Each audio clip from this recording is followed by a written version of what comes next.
அனைவருக்கும் வணக்கம். தமிழ்ல ஒரு முதுமொழி இருக்கு. சங்ககால பாடல்கள்லயே அது குறிப்பிட்டிருக்காங்க. இந்த யானை இருக்கு இல்லையா? இந்த யானை ஒரு கவள உணவ எடுத்து சாப்பிடும்போது சிந்துற பருக்கைகள் இருக்கு. இந்த பருக்கைகள் பல கோடி எறும்புகளுக்கு ஆதாரமா ஆதாரமா மாறுமாம். அதுபோலத்தான் ரஜினிகாந்த் என்ற ஒரு பெரும் நடிகர் ஒரு படத்தில் நடிக்க ஆரம்பித்தால், அல்லது ஒரு படத்தை ஒப்புக்கொண்டால், அல்லது அவரது ஒரு படம் ஷூட்டிங் நடக்க ஆரம்பிச்சா, அது பல 1000 பேருக்கு உணவளிக்கக்கூடிய ஆதாரமா மாறுது. திரைத்துறையில் உள்ள அந்த தொழிலாளர்கள் மட்டுமல்ல, மீடியா அதாவது ஊடகத்துல இருக்கிற பல பேருக்கு முக்கியமான ஒரு செய்தி ஆதாரமா மாறுறது எதுன்னா, சூப்பர் ஸ்டார் ரஜினிகாந்துடைய படங்கள் தான். இத நான் மிகையா சொல்லல. ஒரு உதாரணம் ஏன்னா பல பேருக்கு தெரிஞ்சது தான். குறிப்பா ரஜினி ரசிகர்களுக்கு அத புதுசா சொல்லணும்னு அவசியம் இல்ல. ஒரு பிரபலமான வார இதழ், தமிழ்நாட்டின் நம்பர் 1 வார இதழ் அப்படின்னு சொல்லிக்கிட்ட ஒரு பத்திரிக்கை, அதனுடைய 2 இதழ்கள். அதாவது வார பத்திரிகை ஒண்ணு, வாரம் இருமுறை பத்திரிகை ஒண்ணு வரும். இந்த 2 பத்திரிகைகளிலும் ஒரு ஆண்டு மட்டும், ஒரு குறிப்பிட்ட ஆண்டு, அதாவது பாபா என்ற திரைப்படம் வந்தது பாருங்க. அந்த குறிப்பிட்ட ஆண்டு மட்டும் 143 அட்டைப்பட கட்டுரைகளை வெளியிட்டிருக்கு. ரஜினிகாந்த பத்தி மட்டுமே. ரஜினிகாந்த் தான் அந்த அட்டைப்படங்கள்ல மைய செய்தி. அது நெகட்டிவா இருக்கும், பாசிட்டிவா இருக்கும். அது வேற விஷயம். ஒரு ஒரு ஆண்டுக்கே 50 வாரங்கள் தான்.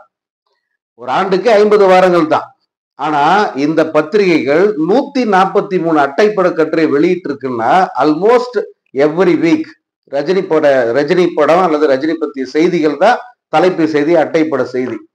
அப்போ எந்த அளவுக்கு செய்திக்கு ஆதாரமாக அல்லது அந்த பத்திரிகைகளின் பரபரப்பான விற்பனைக்கு உதவியா ரஜினிகாந்த் இருந்திருக்கார் அப்படின்னு சொல்றதுக்காக இந்த உதாரணத்தை சொல்றேன். நான் சொன்ன இந்த சம்பவத்தை பாத்தீங்கன்னா, அந்த நாட்களில் பிளாகர்ஸ் அப்படின்னு சொல்லுவாங்கல்ல, அந்த வலைப்பூக்கள் அதுல எழுதிக்கிட்டு இருந்தவங்க அந்த பழைய பதிவுகளை புரட்டி பார்த்தீங்கன்னா, இந்த 143 அட்டைப்பட கட்டுரைகள் பத்தி மொத்தத்தையும் மெர்ஜ் பண்ணி ஒரு போட்டோ ஒன்று போட்டிருப்பாங்க. பிழைக்கவும் ரஜினி, பழிக்கவும் ரஜினி அப்படிங்கிற பேர்ல. அது இப்பயும் கூட இருக்கும், இணையத்துல தேடினீங்கன்னா கிடைக்கும். அதாவது அந்த அளவுக்கு ஊடகங்களுக்கு தீனி போடுகிற ஒரு முக்கியமான ஒரு சோர்ஸா ரஜினிகாந்த் திகழ்கிறார். அது இன்னைக்கு மட்டும் இல்ல, அன்றிலிருந்து இப்போது வரைக்கும் இதுதான் நிலைமை. இன்று அவர் அரசியல்ல இல்ல, பரபரப்பான எந்த இதுலயும் இல்லைன்னா கூட இன்றும் ரஜினி பற்றிய செய்திகள் தான் இணையத்துல, யூடியூப்ல அல்லது செய்திகள்ல முக்கியமான விஷயமா பார்க்கப்படுது. இத நான் சொல்றதுக்கு காரணம், இனி ஒவ்வொரு நாளும் ரஜினியுடைய படங்கள் பற்றிய செய்திகள் வழக்கத்தை விட இன்னும் அதிகமா நீங்க பார்க்கலாம் இணையத்துல. அதுல குறிப்பா வேட்டையன். ஏன்னா வேட்டையனுடைய ரிலீஸ் டேட் அறிவிச்சிட்டாங்க. அது அறிவித்த நாளிலிருந்து இந்த 3 நாட்களாக வேட்டையனுக்கு எதிராக களமிறக்க போகிற படம், இத பத்தி தான் தொடர்ச்சியாக பலரும் பேசிக்கிட்டு இருக்காங்க. அதுல நம்ம இப்ப அந்த வேட்டையனுக்கு போட்டியா வர்ற படத்தை பத்தி எல்லாம் நம்ம எதுவும் சொல்லல. இப்போ வேட்டையன் அப்டேட் மட்டும் உங்களுக்கு நான் சொல்றேன். இந்த வேட்டையன் படம் படப்பிடிப்பு மற்ற பணிகள் எல்லாம் கம்ப்ளீட் ஆயிடுச்சு. சூப்பர் ஸ்டார் ரஜினிகாந்த் டப்பிங் பேசணும், அது மட்டும் தான் பாக்கி இருக்கு அப்படின்னு சொன்னாங்க இல்லையா? ஏன் அவர் இன்னும் டப்பிங் பேசல? எல்லாரும் பேசிட்டாங்க, ரஜினி மட்டும் பேசலையே அப்படின்னு எல்லாரும் அதுக்கு புது புது கதைகள் சொல்லிட்டு இருந்தாங்க. அவருக்கு தயாரிப்பு நிறுவனத்தோட ஒரு சின்ன மனத்தாங்கல் இருக்கு, அல்லது தயாரிப்பாளரோடு ஒரு சின்ன உரசல் இருக்கு. அதனாலதான் இந்த டப்பிங்கை அவர் பேசி கொடுக்கல. ஏன்னா இந்த படப்பிடிப்பின் போது நடந்த சில சம்பவங்களால அவர் மனசு கொஞ்சம் வருத்தத்துல இருக்காரு. இப்படியெல்லாம் நிறைய செய்திகள் வந்ததை நீங்க பார்த்திருப்பீங்க. அண்மையில் கூலி ஷூட்டிங்ல இருந்த ரஜினிகாந்தை போய் நேர்ல பார்த்தாங்க லைக்கா புரொடக்ஷன்ஸ் குழுவினர். அது எதுக்காகன்னா, அவர் எப்போ அவருக்கு டப்பிங் பேசுவதற்கான நேரம் இருக்கு அப்படின்னு தெரிஞ்சுக்கிறதுக்காக தான் அதை போய் பேசிட்டு வந்துட்டாங்க. ரஜினியும் இப்போ வேட்டையனுக்கு டப்பிங் பேசி கொடுத்துட்டாருங்கிறது தான் லேட்டஸ்ட் செய்தி. ஸோ வேட்டையன்ல பாக்கி இருந்தது ரஜினியோட டப்பிங் மட்டும் தான். மற்ற எல்லாரும் பேசி முடிச்சிட்டாங்க, அவரும் பேசி கொடுத்துட்டாரு.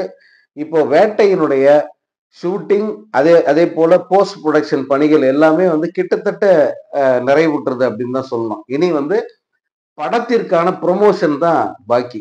அந்த ப்ரொமோஷனையும் இப்பவே லைக்கா நிறுவனமும் அந்த படக்குழுவினரும் ஆரம்பிச்சிட்டாங்க அப்படின்னு தான் தெரியுது. ஏன்னா நேத்து லைகா நிறுவனம் அதிகாரப்பூர்வமா ஒரு ட்வீட் வந்து வெளியிட்டு இருக்காங்க. அது என்னன்னா, வேட்டையின் படத்தோட முதல் சிங்கிள் ரெடி. அதுதான் ஹாட்டஸ்ட் நியூஸ் இப்போ.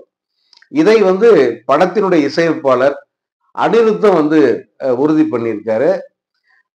இன்னொரு தலைவர் நிரந்தரம் ஸ்டைல்ல இன்னொரு ஒரு பாட்டு வந்து அதிரடியா ரெடி ஆயிட்டு இருக்கு. இன்னும் சில தினங்களில், இன்னும் ஓரிரு நாட்களில் அந்த பாடல் எப்ப வெளியாகும் அப்படிங்கிற செய்திய லைக்கா நிறுவனமே அதிகாரப்பூர்வமா அறிவிக்க இருக்கு. இதுதான் வந்து முக்கியமானது. ஏன்னா ஜெயிலர்ல அளப்பற கிளப்புற தலைவர் நிரந்தரன்ற அந்த ஒரு பாட்டுக்கு கிடைச்ச வரவேற்பு, அந்த பாட்டு அந்த படத்தை எந்த அளவுக்கு உயர்த்துச்சு அப்படிங்கறதெல்லாம் வந்து நம்ம பார்த்திருப்போம். அதற்கு நிகரான ஒரு பாட்டை வந்து இந்த படத்துலயும் சூப்பர் சுப்பு எழுதியிருக்காரு.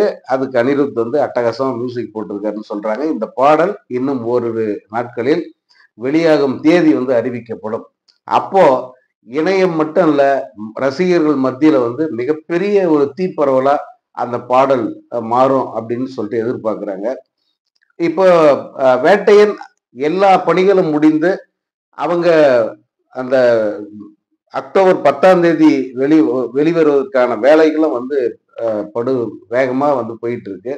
இந்த பக்கம் தியேட்டர் சைடு பாத்தீங்கன்னா, வேட்டையனை புக் பண்றதுல அவங்க மிகுந்த ஆர்வத்தோட இருக்காங்க. ஏன்னா ஜெயிலர்ல ஆடின வேட்டை அவங்களுக்கு வந்து ஞாபகம் வரும். ஜெயிலர் வந்து போன ஆண்டு தான் வெளியாச்சு. அந்த ஆண்டு முழுக்க திரையரங்க உரிமையாளர்களை மிகுந்த தெம்பா வச்சிருக்க உதவுச்சு அந்த படம். அதற்கு அடுத்து இந்த ஆண்டு வந்து பெரிய வெற்றி படங்கள் எதுவுமே இல்ல. பெரும்பாலும் வந்து தியேட்டர்கள்ல வறண்டு போய் இருந்தன. இந்த வறட்சியை சமாளிக்கிறதுக்கு கூட ஜெயிலர் அந்த படத்தில் கிடைச்ச லாபம் வந்து அவங்களுக்கு உதவியா இருந்திருக்கும். அது பல திரையரங்க உரிமையாளர்கள் வந்து என்கிட்ட வந்து தெரிவிச்சாங்க. அதனால இப்போ வந்து அந்த மாதிரி இன்னொரு ஒரு சம்பவம் திரையரங்குகளில் நடப்பதற்கான வாய்ப்புகள் இருக்கிறதுனால திரையரங்க உரிமையாளர்கள் மிகுந்த ஆர்வத்தோட வந்து வேட்டையனை ரிலீஸ் பண்றதுல போட்டி போடுறாங்க. வேட்டையனுக்கு அதிக அரங்குகள் ஒதுக்குவது, அதிக திரைகள் ஒதுக்குவதற்கு வந்து அவங்க தயாரா இருக்காங்க. இப்போதைக்கு இந்த செய்தியில், இந்த பதிவில் நம்முடைய அப்டேட் வந்து வேட்டையினுடைய டப்பிங் முடிஞ்சது. வேட்டையினுடைய முதல் சிங்கிள் வந்து ரெடி ஆயிடுச்சு. விரைவில் அந்த முதல் சிங்கிள் வெளியாகும் தேதி அறிவிக்கப்படும். அதற்கடுத்து வேட்டையினுடைய டீசர் அல்லது ட்ரெய்லர், பிறகு இசை வெளியீட்டு விழா அப்படி வந்து போக போகுது. குறிப்பா இந்த இசை வெளியீட்டு விழாவை தான் பெரும்பாலும் எல்லாரும் வந்து ஆவலா எதிர்பார்த்து காத்திருக்காங்க. அது அநேகமா வந்து அக்டோபர் முதல் வாரத்தில் நடப்பதற்கான வாய்ப்புகள் வந்து அதிகமா இருக்கு. அந்த ஒரே ஒரு நிகழ்வே போதும் அந்த படத்தை வந்து இங்கே தூக்கிட்டு போயிடும் அப்படின்ற நம்பிக்கை இருக்கிறதுனால அந்த நிகழ்ச்சியை மிக பிரமாதமா திட்டமிட்டு நடத்தணும் அப்படிங்கிறது லைக்கா நிறுவனத்துடைய நோக்கமா இருக்கு.